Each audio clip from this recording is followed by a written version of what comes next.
भारत सरकार 7 मई को एक बड़ी सिविल डिफेंस एक्सरसाइज आयोजित करने जा रही है, जो कई राज्यों में एक साथ की जाएगी। इस एक्सरसाइज का उद्देश्य है देश के नागरिकों को यह सिखाना कि अगर भविष्य में कोई युद्ध जैसी स्थिति या हमला होता है तो उन्हें क्या करना है। खास तौर पर एयर रेड सायरन बजते हैं या दुश्मन देश की ओर से कोई खतरा आता है तो देश की आम जनता में घबराहट ना फैले और वे सही तरीके से प्रतिक्रिया दे सकें। ये कदम 1971 के युद्ध के बाद पहली बार इतने व्यापक स्तर पर उठाया जा रहा है।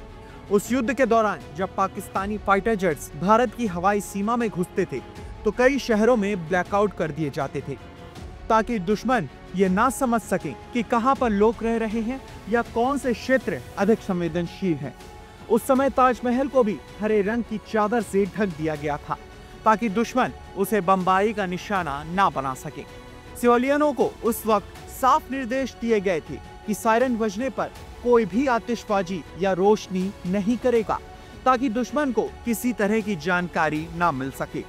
इस तरह की सुरक्षा ड्रिल्स बाद के युद्धों जैसे कारगिल युद्ध में भी नहीं हुई थी, लेकिन अब एक बार फिर भारत सरकार इसे लेकर गंभीर दिखाई दे रही है और गृह मंत्रालय ने कई राज्यों को मॉक ड्रिल्स की तैयारी करने का निर्देश दिया है। इन ड्रिल्स में एयर रेड वार्निंग सायरन का परीक्षण किया जाएगा।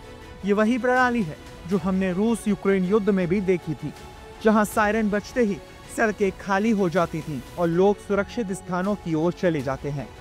इस अभ्यास में आम नागरिकों, खासकर छात्रों को सिखाया जाएगा कि अगर किसी तरह का हमला होता है, चाहे वह ड्रोन हो, मिसाइल हो या फाइटर जेट्स द्वारा की गई एयर रेड, तो उन्हें खुद को कैसे सुरक्षित रखना है। साथ ही ब्लैकआउट की स्थिति में क्या करना चाहिए, इसकी भी जानकारी दी जाएगी। सरकार ये भी सुनिश्चित करेगी कि हमारी मिलिट्री इंस्टॉलेशन, पावर प्लांट्स और अन्य अहम इंफ्रास्ट्रक्चर को कैसे छुपाया जाए ताकि दुश्मन उन्हें पहचान ना सके। इसके अलावा बड़े पैमाने पर लोगों को सुरक्षित निकालने की योजना और उनकी रिहर्सल भी इस एक्सरसाइज का हिस्सा होगी। बताया जा रहा है कि ये ड्रिल खासतौर पर उन राज्यों में कराई जाएगी जो पाकिस्तान के करीब है, जैसे कि जम्मू कश्मीर, पंजाब, राजस्थान और गुजरात। कुछ केंद्रीय भारत के राज्य भी इसमें शामिल हो सकते हैं। हालांकि दक्षिण भारत या पूर्वी तट जैसे उड़ीसा और अंडमान निकोबार जैसे इलाकों में इसकी तत्काल आवश्यकता नहीं समझी जा रही। प्रधानमंत्री नरेंद्र मोदी ने विपक्ष के नेताओं से भी बातचीत की है और उन्हें मौजूदा स्थिति से अवगत कराया है, जिससे ये संकेत मिलता है कि आने वाले समय में कोई बड़ा कदम उठाया जा सकता है। हाल ही में रक्षा मंत्री राजनाथ सिंह ने भी एक अहम बयान दिया था। उन्होंने बोला था कि जो आप चाहते हैं वह होकर रहेगा। ये बयान देश की बढ़ती उम्मीद और संभावित कार्रवाई की ओर इशारा करता है, खासकर पीओके को वापस लेने को लेकर। सरकार ये भी देख रही है कि कुछ सोशल मीडिया इन्फ्लुएंसर और प्लेटफॉर्म ऐसे समय में देश विरोधी बातें कर रहे हैं।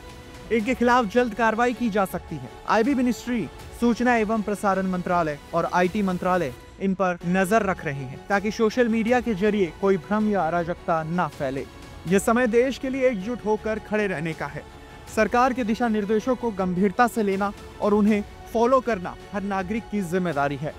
इस सिविल डिफेंस ड्रिल को सिर्फ एक औपचारिकता ना समझे, बल्कि इसे गंभीरता से ले, क्योंकि कभी भी इसकी जरूरत पड़ सकती है। इस तरह की और वीडियोस देखने के लिए हमारे YouTube चैनल को सब्सक्राइब करें, बेल आइकन दबाना ना भूलें। यदि आप हमारा ये वीडियो Facebook पर देख रहे हैं तो पेज को लाइक और फॉलो जरूर करें। हमारे अन्य सोशल मीडिया पेजेस से भी जुड़े।